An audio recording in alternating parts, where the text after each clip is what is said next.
Juhul, kui te soovite ajutiselt mõnda slaidi peita, siin on näete mu slaidide nimekiri, ja mul on selline soov, et kui ma praegu hakkan esinema, siis näiteks teist slaidi sellele konkreetsele kontingendile, auditooriumile ma ei soovi näidata.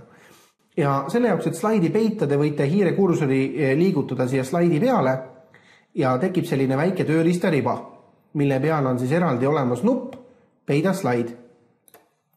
Ja kui slaidile tõmmatakse selline, ütleme siis niisugune joonitud võre või sõrestik peale, siis see on teile kohe visuaalne tunnus, et see slaid hetkel on peidetud. Ehk siis, kui ma käivitan esitluse, seda konkreetset slaidi ei näidata.